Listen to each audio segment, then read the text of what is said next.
Oh boy, what are we going to talk about today? I haven't made a video in a while. I've been super busy. Super busy.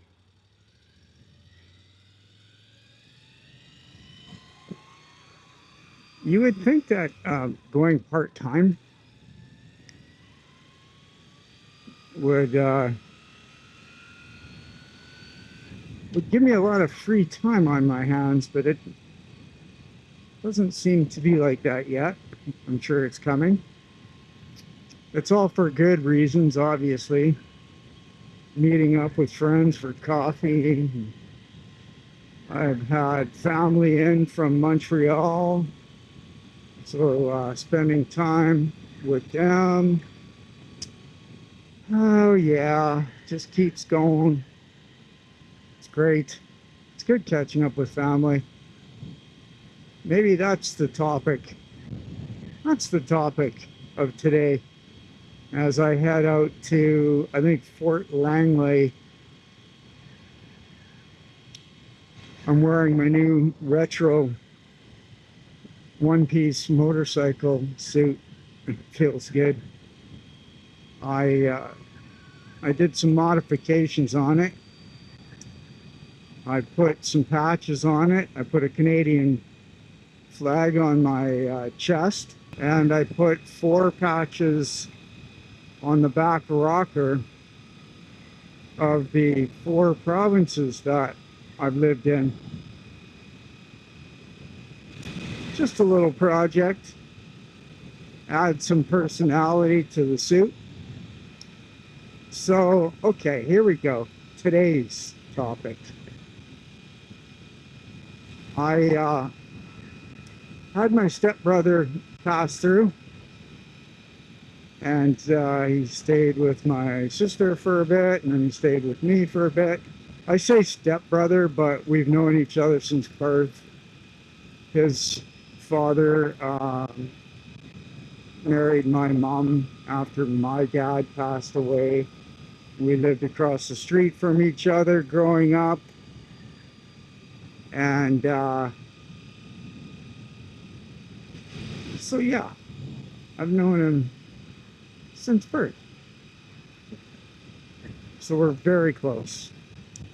And after visiting me, visiting my sister, we went into Vancouver to hang out with a guy that lived beside us in our hometown of North Battleford. So it's a bit of a reunion all around, a smaller one because there's a lot more of us, that's for sure. And my brother, he was in China doing business stuff. Don't know what, don't ask. Just business stuff, and so they all caught up with him later because I was back at work. All right, interesting as usual. The point, everybody, the point is we grew up in North Battleford, Saskatchewan, and we grew up on a street called Gregory Drive, and it's still called Gregory Drive. And it's a typical city street. I don't know, maybe 50 houses or so. Um, so we all were roughly the same age, us kids growing up, and we all hung out with each other outside on the street. No video games, no fucking cell phones, and we were a tight group of kids. It's gotta, there's got to have been about 20 of us at least, and the kids in the neighborhood behind our street as well were part of our little gang of hooligans. But we were all tight, and we were always outside, even in the winter when it was minus slappy and the ball was cold. And all we would have to do is just go outside, and inevitably, somebody was outside already playing, and that was it. We were called in for lunches. Sometimes one household would feed lunch to all the kids, depending how many there were. Sometimes we would split up, and then we would come back out on the street and play and just do whatever until the streetlights came on. Look at all these fucking gravel hauler assholes. Yeah, you know, you've seen posts on Facebook, I'm sure. We came in when the streetlights came on. Well, that was definitely us. Definitely us. And I have fond childhood memories of growing up on that street and the lifelong friends I made, as well as my stepbrothers and stepsister. And we were having drinks in Vancouver, and we were talking about how that just doesn't seem to be the case anymore. You don't have uh, you don't have these neighborhoods where people start families and everybody sort of grows up, comes up together at once, and you make these lifelong friendship bonds of friendship. Yeah, that. It just doesn't seem like that's what happens anymore.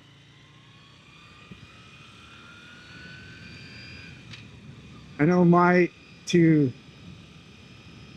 um, step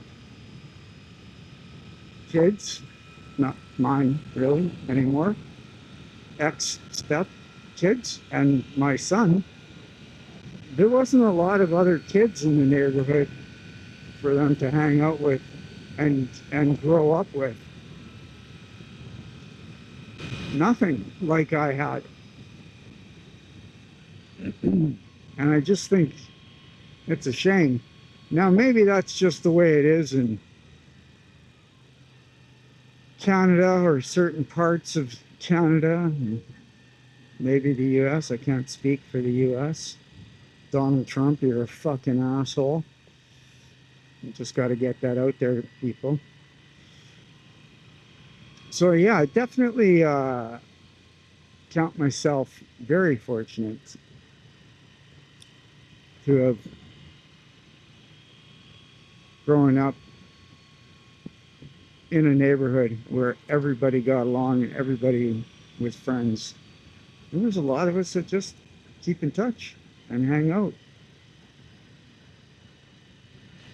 And it's so cool. But yeah, what do you think? I don't see that happening a lot anymore. Sure, you make school friends, lifelong friendships from school, but not from neighborhoods. Not from your neighborhoods. I was I'll get a little not in depth, you know what I mean. I'll just so I was failed or held back in grade 3 because I have dyslexia. Back then it was pretty severe, apparently. And I, in grade 7, my dad passed away that summer. So I don't know, for whatever fucking reason, my mom and the governing body of the school decided I should be held back a year. Not really, that does not happen these days. But can you imagine all the kids in the neighborhood? I went to school basically with my age group for 3 years, and then after that, I was in the same age group as my brother who's like, what is he? Fuck, 3 years younger than me. So it wasn't cool, definitely. And you know, you could easily be ostracized by your classmates and kids at school for being the fucking dummy. And I'm certain I was. I don't recall specifics. Maybe I was lucky and I wasn't, but I'm sure I was. Uh, However, in the neighborhood, it didn't matter that I was held back twice. We were still all friends, and I think that really, really helped me with my growing up, so to speak. It really helped me not be depressed or develop problems because what in the fuck? You're a fucking idiot! Holy fuck. Stupid cunt. Yeah, anyways, yeah. I grew up without any mental illness. No, but seriously, if it wasn't for that neighborhood and my friends growing up and my stepbrothers and stepsister, I don't know, it would have been a really shitty way to grow up, all because the school system was really in the habit of failing people and holding them back. Now, I know there's also the argument everybody gets a blue ribbon doesn't help anyone, but I think I would argue that holding a child back so much is not a good thing. It's not a good thing. Nope, holy, look at the development going on here. Fuck me. Industrial? Not sure. Yeah, so that's uh, that's my point. If it wasn't for the neighborhood I grew up in and the friends and family I had, I probably would have been a fucking very depressed and fucked up individual. Yeah. So there you go.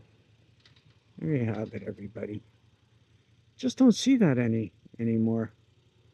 What the fuck is going on at this school? It's Dunach Elementary, I forget. Anyways. And we all went to the same elementary school, and we all went to the same junior high, and we all went to the same high school. So I always had those guys to back me up at the school, and I always had friendships, and I never felt like a fucking dummy like the school system made me out to be. And I'm pretty sure my mom regretted the decisions about holding me back or failing me. Let's just call it what it is, failing me. So thank God for those neighborhoods. And maybe, just maybe, that's why this day and age, kids have so many problems developing and being well-rounded. You know, especially the COVID kids. People say, oh, they weren't allowed to interact with their neighborhood friends. Well, since the internet got so prevalent in everybody's life around what, the year 2004 or whatever, it doesn't matter what neighborhood you're in. Kids stopped interacting with each other physically because of the internet, tablets, and all that horseshit. That's what's fucked kids up today. So Again, I'm pretty lucky, me and my friends and family. Pretty lucky we are children of the 60s, 70s. We did have it good. Am I starting to fucking babble? I think I am. Yes. And I think that's why kids have so many fucking issues today and can't cope with anything.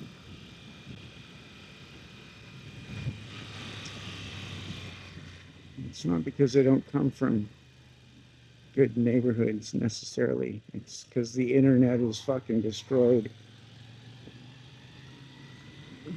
people. Kids. Yeah. So there you go. Anyway, thanks for watching on this one. That was my whole point. Fuck it. I am so glad I grew up in the little town I did, on the little street, and in the little schools. Thanks for watching. One lucky guy. Bye now.